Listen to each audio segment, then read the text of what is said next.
Hello students, myself doctor Preeti Khanduri और आज हमारे डिस्कशन का टॉपिक है soil erosion and its conservation. ये टॉपिक एमएससी और बीएससी दोनों क्लासेस के स्टूडेंट्स के लिए है।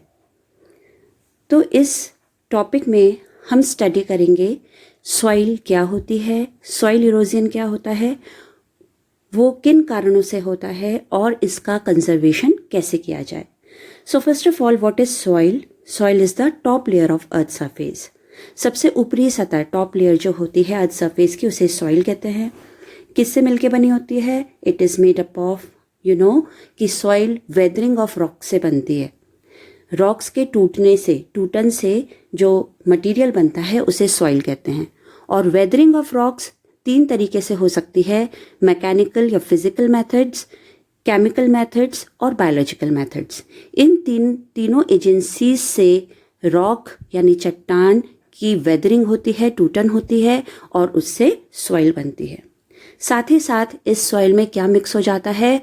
Organic matter, dead organic matter, and that is called the black material, that is humus. Okay, साथ में सॉइल माइक्रो ऑर्गेनिजम्स पाए जाते हैं और ऑर्गेनिजम्स भी पाए जाते हैं जैसे अर्थवॉर्म्स।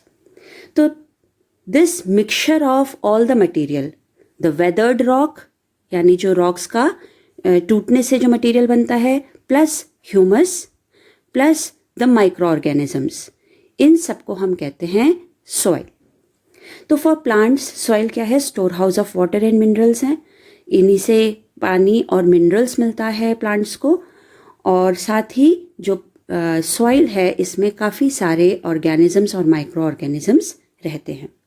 बिना सॉइल के कोई ग्रास, कोई क्रॉप, कोई ट्रीज भी नहीं उग सकते।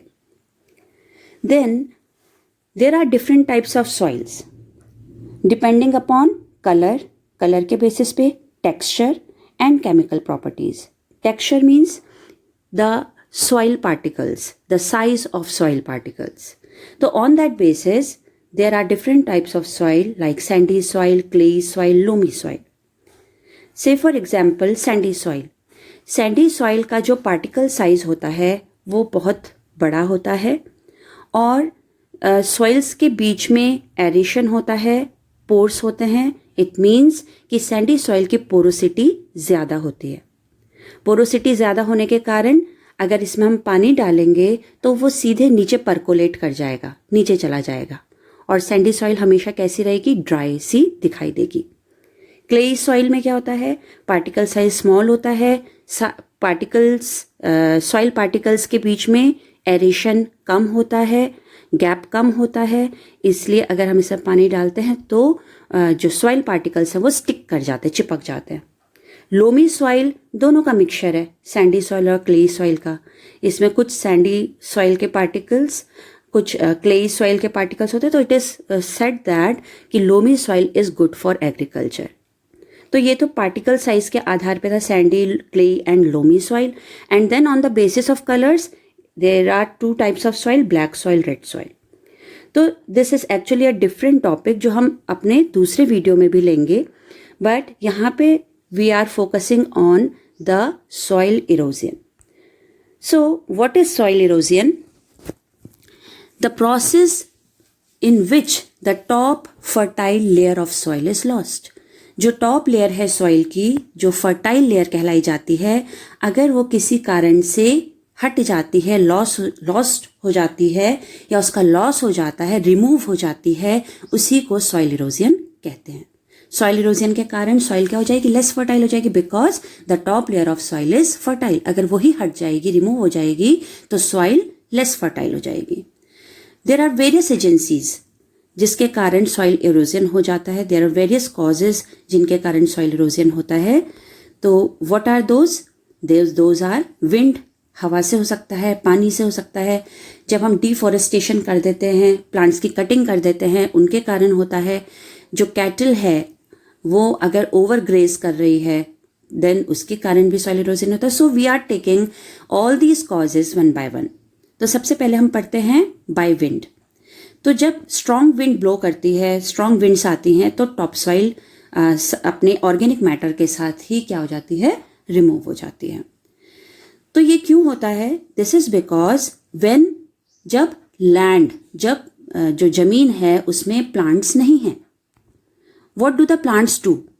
जो प्लांट्स की रूट्स हैं वो सॉइल को बाइंड करने में, सॉइल को होल्ड करने में मदद करती है। जो प्लांट की रूट्स हैं वो सॉइल को बाइंड करके रखती हैं। अब अगर किसी एरिया में प्लांट्स ही नहीं हैं, देयर आर नो प्लांट्स, तो जो सॉइल सरफेस है it gets expose to wind, वो विंड के लिए एक्सपोज हो गई। और जैसे ही हैवी विंड ब्लो करेगी क्या होगा? जो टॉप लेयर ऑफ सॉइल है वो रिमूव हो जाएगी, हवा के साथ ही रिमूव हो जाएगी। तो where it is common in the desert, ये आप देख सकते हैं यहाँ पे पिक्चर कि जिस एरिया में प्लांट्स नहीं लगे हैं वहां पे अगर हैवी विंड आती है तो वो टॉप लेयर ऑफ सॉइल को अपने साथ लेके चली जाती है in the direction of wind. तो ये कॉमन है किसमें? डेजर्ट्स में। Then the second is water. तो इन हिली एरियाज जो सॉइल है, जब हैवी रेन आती है तो सॉइल पानी के साथ वॉश आउट हो जाती है। तो रनिंग वाटर के साथ क्या क्या रिमूव हो जाता है? मिनरल जो सॉइल में प्रेजेंट हैं, जो ऑर्गेनिक मैटर है। इट मीन्स दैट कि जो top layer of soil, fertile layer of soil है, वो पूरी की पूरी वॉश अवे हो जाती है। और कहाँ चली जाती है? पानी के साथ कहीं और डिपॉजिट हो जाती है, रिवर बेड में। इसके कारण क्या होता है कि ये किसी दूसरी रिवर के डायरेक्शन को चेंज भी कर सकती है। कहीं पे डिपॉजिट हो जाएगी रिवर के पाथ पे, रिवर के रास्ते पे, तो वो रिवर की डायरेक्शन को भी चेंज कर सकती है। एंड अगर रिवर का डायरेक्शन चेंज हो जाता है तो even it can cause floods. Okay, तो this is how the water is washing away the soil. पानी जो है पूरा का पूरा सॉइल जो लगी हुई थी यहाँ पूरे लैंड में, उसको वॉश आउट कर दिया, पूरा लैंड सरफेस से कट हो गया है। Then the next cause is over grazing.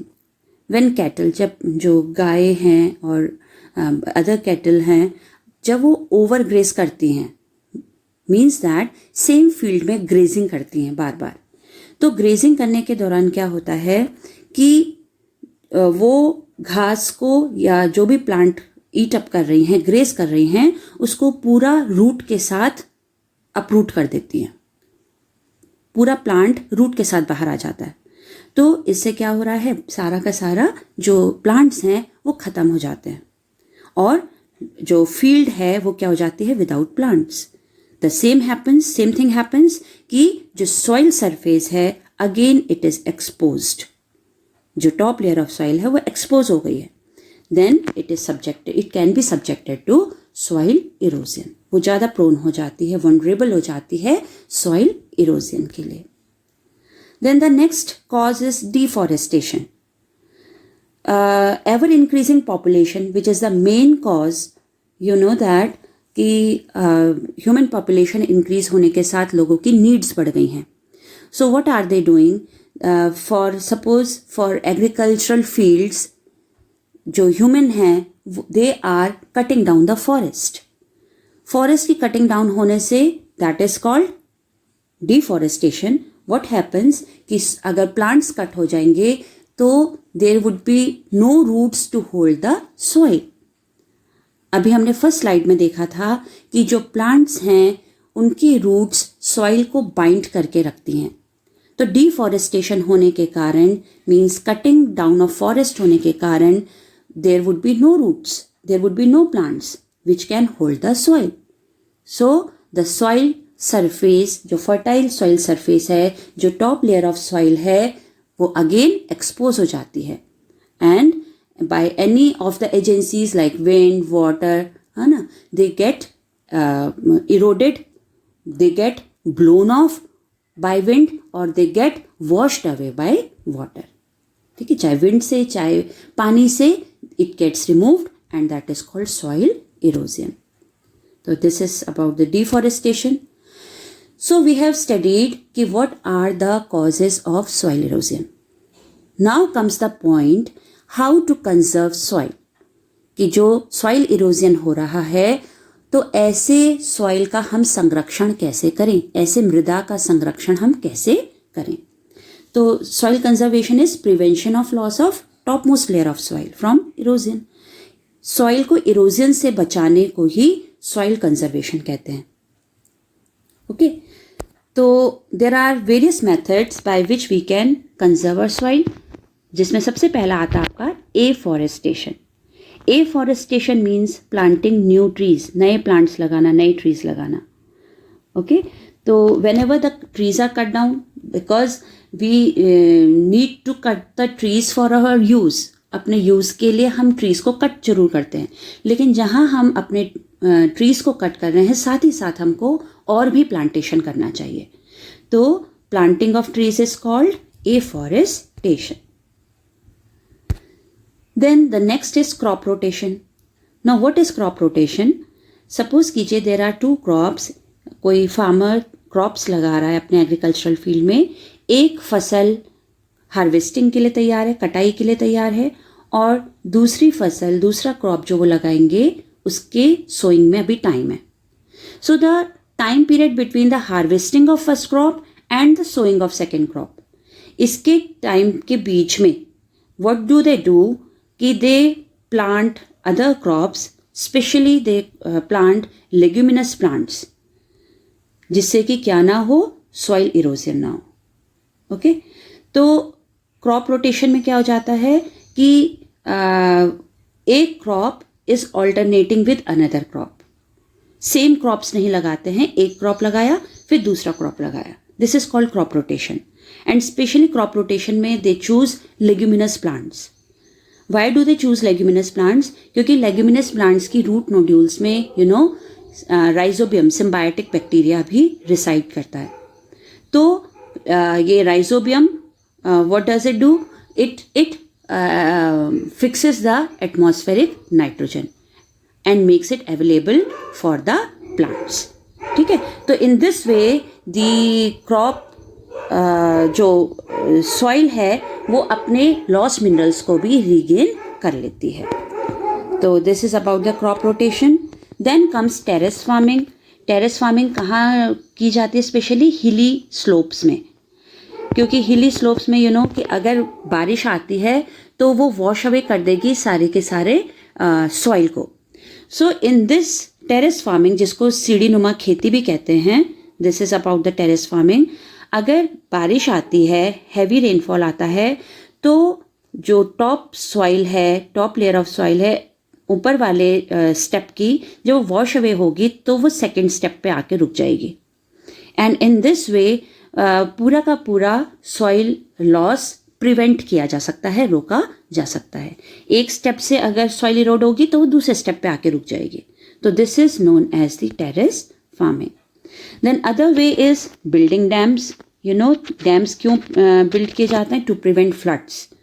तो this is one of the way कि डैम्स बिल्डिंग के कारण फ्लड्स को रोका जा सकता है, और साथ ही साथ जो एग्रीकल्चरल फील्ड है वहाँ पे टॉप लेयर को या सॉइल इरोजन को रोका जा सकता है। देन द शेल्टर ब्रेक्स और wind breaks.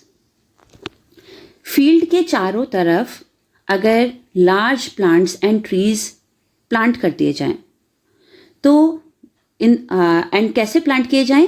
In the direction of wind. तो वो क्या करते हैं? They act as wind breaks.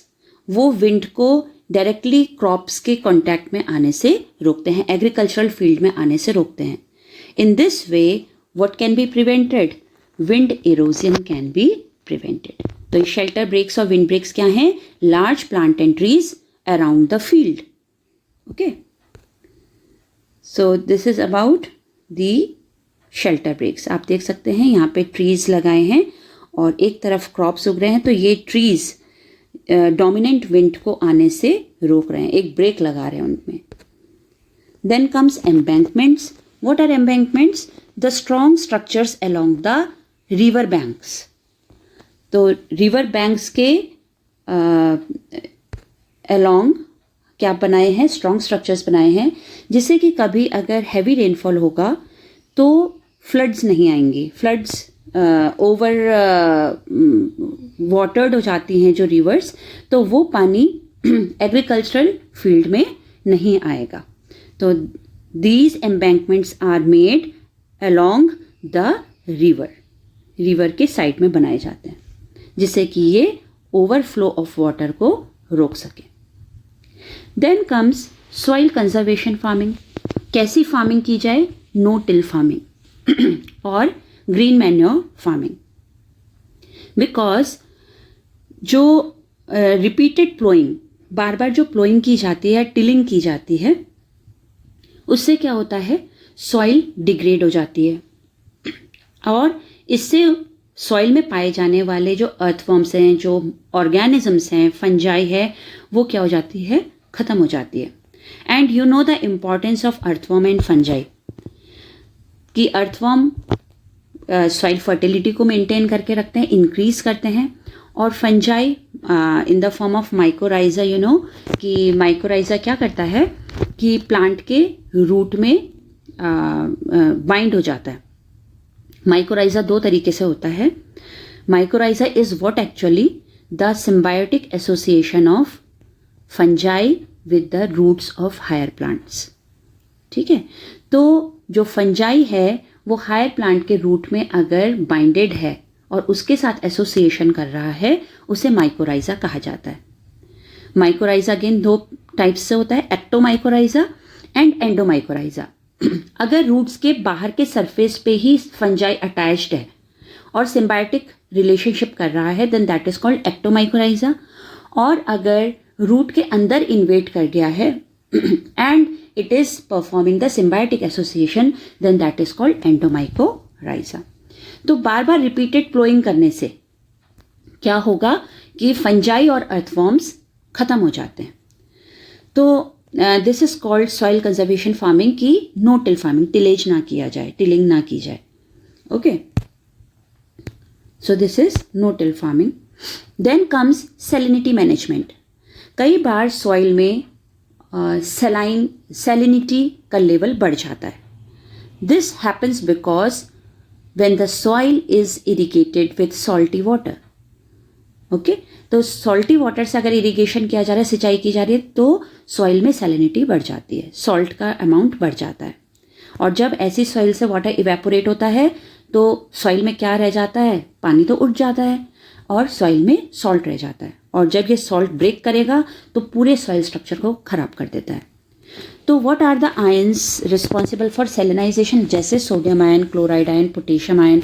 So all these ions are responsible for salinity. और ये सेलिनिटी, सॉइल सेलिनिटी क्या करती है? पूरे क्रॉप मेटाबॉलिज्म को और इरोजन को अफेक्ट करती है। तो हम इस सेलिनिटी को कैसे प्रिवेंट करेंगे?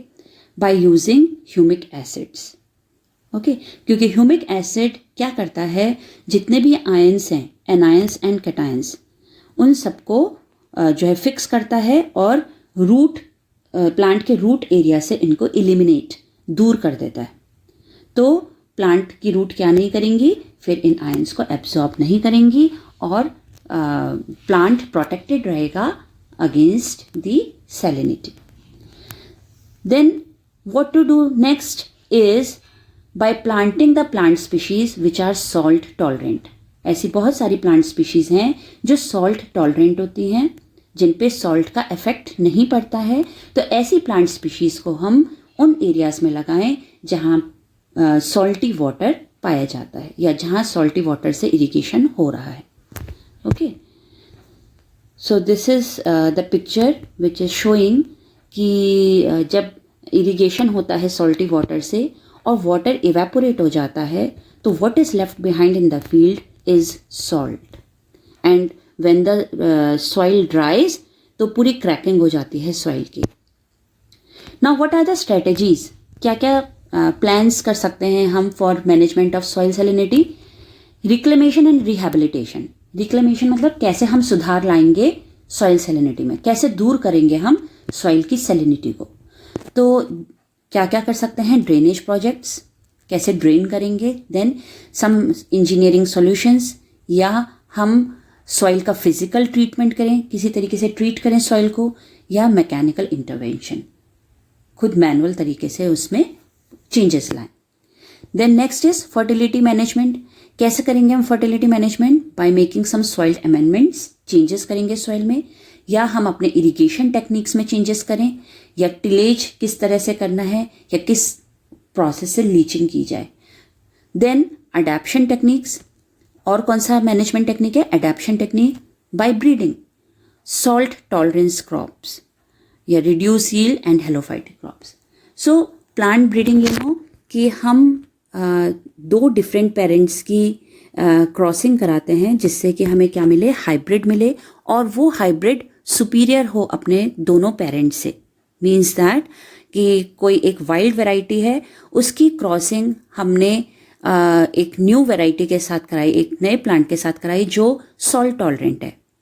सपोज कीजिए wild variety is insect tolerant, disease tolerant, okay, and the new variety, new parent is salt tolerant, and we cross both of these parents. तो जो इससे हाइब्रिड हमें मिलेगा, जो नया ऑफस्प्रिंग मिलेगा, तो द चांसेस आर कि इस हाइब्रिड में दोनों कैरेक्टर्स पेरेंट्स के आ जाएंगे. It would be disease resistant also, disease resistant as well as salt tolerant. तो such hybrid is called having hybrid vigour. और अगर इसमें दोनों सुपीरियर कैरेक्टर्स आ जाते हैं तो हम ऐसे प्लांट्स को ज़्यादा से ज़्यादा ग्रो कराते हैं. तो this is known as the adaptation technique. और what we have to to use the helophytic crops which can survive in salty condition. Then next is soil organisms. You know that कि earthworms जब अपने faecal matter यानी जो अपना waste material है body का, जब वो रिमूव करता है अपनी बॉडी से, तो उसमें मिनरल्स प्रेजेंट होते हैं, और यही मिनरल्स प्लांट अपनी रूट से एब्जॉर्ब करता है, और जो है प्लांट को ये न्यूट्रिएंट्स अवेलेबल हो जाते हैं. तो अर्थवर्म जो अर्थवर्म का कास्ट है, जो फीकल मैटर है, it is 5 times richer in available nitrogen. 5 गुना नाइट्रोजन ज़्यादा होती है. And 7 times richer in available phosphate, 7 गुना फॉस्फेट्स ज़्यादा होते हैं. And 11 times richer in available potash. Okay, so all these minerals which are present in earthworm cast make the soil fertile. This is why we say that the earthworms, they increase the soil fertility. Okay, तो the earthworms जब ये बरो करते हैं तो ये improve करते हैं सॉइल की पोरोसिटी को भी. पोरोसिटी मीन्स एरेशन, सॉइल की पोरोसिटी को भी इंक्रीज करते हैं, और एरेशन प्रोसेस भी अच्छा हो जाता है. एंड ड्रेनेज, जो वाटर परकुलेट करता है, वो प्रॉपर्टी भी सॉइल की इंक्रीज हो जाती है. तो the soil organism, specially earthworms, what do? They increase the soil fertility by adding up the minerals add करते हैं, और ये सॉइल की पोरोसिटी को भी इंक्रीज करते हैं, एरेशन को बढ़ाते हैं, और ड्रेनेज को भी बेटर करते हैं. तो इस सॉइल ऑर्गेनिजम्स में कौन कौन है? Nematodes, mycorrhiza and bacteria. अभी माइकोराइजा हम डिस्कस कर चुके हैं. So these are the soil organism, gastropods, earthworms, then fungi, bacteria and arbuscular mycorrhizal fungi. Then mineralization, कि sometimes soil में हमको minerals को add करना पड़ता है. Okay, so that is called mineralization. तो कौन से minerals हम इनमें add करते हैं? Like phosphorus, zinc, selenium. तो this is the soil with organic matter. इसमें हम क्या कर रहे हैं? कुछ सॉल्ट्स इंक्रीज कर रहे हैं, कुछ मिनरल्स इसमें मिनरल्स ऐड कर रहे हैं. Then it is called mineralization. Then by the government of India एक मुहिम चलाई गई, that is called, we can say, Van Mahotsav, and it is the annual tree planting festival. तो what is the aim of this program? The aim of this program is to create awareness, लोगों के बीच में जागरूकता लाना कि सॉइल की importance क्या है, हमारे जीवन में फॉरेस्ट की इम्पोर्टेंस क्या है, और क्यों हमें सॉइल और फॉरेस्ट का संरक्षण करना है, क्यों हमें सॉइल को इरोजन से बचाना है, क्या महत्ता है, क्या सिग्निफिकेंस है सॉइल की और फॉरेस्ट ये हमारे लाइफ में। तो वन महोत्सव एनुअल ट्री प्लांटिंग फेस्टिवल है जो गवर्नमेंट ऑफ इंडिया ने स्टार्ट किया है, और इसका मेन एम है लोगों के बीच में अवेयरनेस, जागरूकता लाना, क्योंकि जब तक लोगों के बीच में जागरूकता नहीं आएगी तब तक लोग इसकी इम्पोर्टेंस नहीं समझेंगे और इसका संरक्षण नहीं करेंगे। Once the awareness is created among the people, जैसे ही लोगों के बीच में जागरूकता आएगी कि हाँ ये हमारे जीवन के लिए क्यों जरूरी है, लोग क्या करने लगेंगे, वनों का, फॉरेस्ट का, सॉइल का कंजर्वेशन करना शुरू करेंगे। सो this is about the we can say Van Mahotsav, and all these are the strategies which can be done for soil conservation. I hope students आप लोगों को ये समझ में आया होगा पूरा लेक्चर, और हम नेक्स्ट वीडियो में मिलते हैं फिर। Till then, thank you.